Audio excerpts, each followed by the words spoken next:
আল্লাহ জাল্লা শানুহু আম্মা আমালুহু কুরআন শরীফই প্রথম আসমানকে দিতে চান।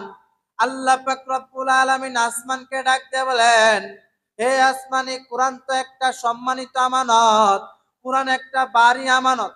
হে আসমান, কি কুরআনের বার নিবে কি নিবে না? আসমান আল্লাহর কাছে ডাক দিয়ে বলেন, আয় আল্লাহ, কুরআন একটা সম্মানী আমানত, আয় আল্লাহ কুরআন একটা ভারী আমানত, আয় আল্লাহ এই কোরআনের বার আমি আল্লাহ সহ্য করতে পারবো না, আয় আল্লাহ আমি কোরআনের বার বহন করতে পারবো না। মুসলমান ভাই আমার, গভীর মনোযোগ দিয়ে কথাগুলি বোঝার চেষ্টা করেন।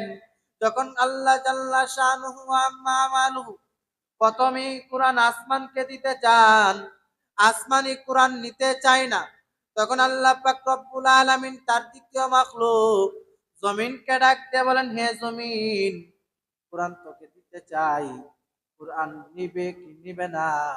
বন্ধুরে, জমিন ডাক দিয়ে বলেন, আল্লাহ গো, এই কোরআন তো একটা সম্মানী আমানত, এই কোরআন প্রথম আল্লাহ আসমানকে দিতে চান, আয় আল্লাহ আসমান নিতে চাই না, আয় আল্লাহ আমি তো জমিন আল্লাহ, দুর্বল আল্লাহ, আমি জমিনও আল্লাহ কোরআন নিতে পারবো না। বন্ধুরে, লম্বা কথা সংক্ষিপ্ত করে নিলাম। তখন আমার আল্লাহ জাল্লা শানু আম্মা আমালুহু তার তৃতীয় মাখলুক পাহাড়কে ডাক দিয়ে বলেন, এ পাহাড়, কোরআন নিবে কি নিবে না?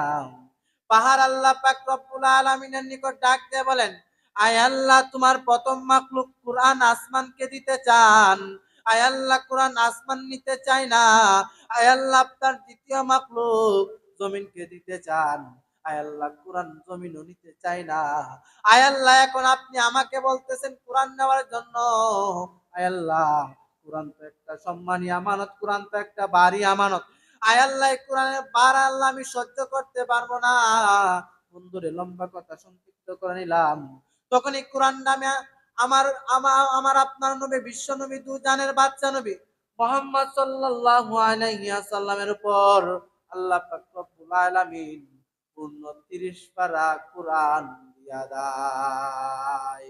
সুবহানাল্লাহ। আর একটু জোরে বলেন বাজান, সুবহানাল্লাহ।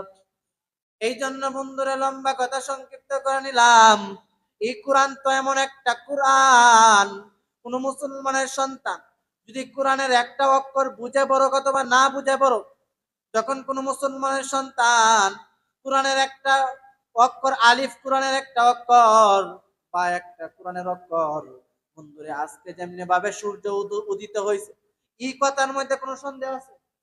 আজকে যে সূর্য উদিত হয়েছে এটার মধ্যে কোনো সন্দেহ আছে?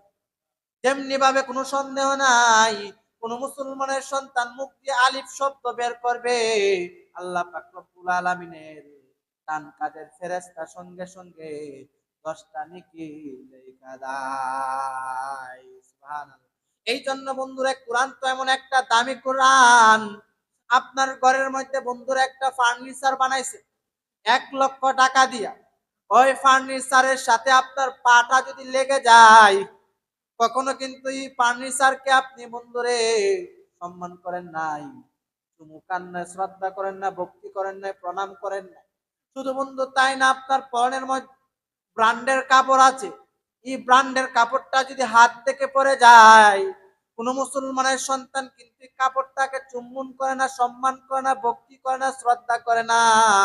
কিন্তু বন্ধুরে, কোরআন তো এমন এক কোরআন, ওই কোরআনটা যদি একটা কম দামি একটা কাঠের সাথে লেগে যায়, কম দামি একটা প্লাস্টিকের একটা বন্ধুরে রেহালের সাথে কোরআনটা লেগে যায়, কোন মুসলমানের সন্তান যদি একটা রেহালের মধ্যে রাইকা রাইকা কোরআনটা পড়ে, দেখবেন ভুল ক্রমে যদি অনিচ্ছাকৃত ভাবে ওই যে রেহালটার মধ্যে রাইকা রাইকা কোরআন পড়েছে, ওই রেহালটার মধ্যে পাটা লাগার কারণে মানুষ ওই রেহালটাকে সম্মান করে, ভক্তি করে।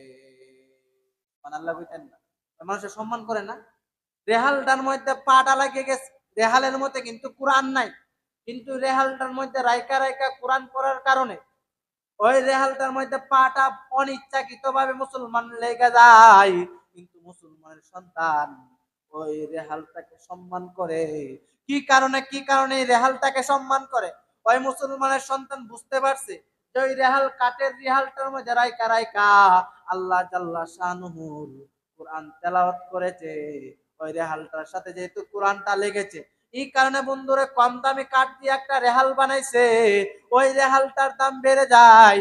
শুধু বন্ধু তাই না, শুধু তাই না, আপনি যখন একটা কম দামি প্লাস্টিকের কম দামি একটা কাপড় দিয়া কোরআনের জন্য একটা বন্ধু একটা গিলাপ বানাইছে, যখন এই কম দামি গিলাপটা যখন হাত থেকে পায়ের মধ্যে পড়ে যায় অথবা মাটির মধ্যে পড়ে যায়, মানুষই কম দামি কাপড়টাকে সম্মান করে, ভক্তি করে, শ্রদ্ধা করে, সনাম করে, প্রণাম করে।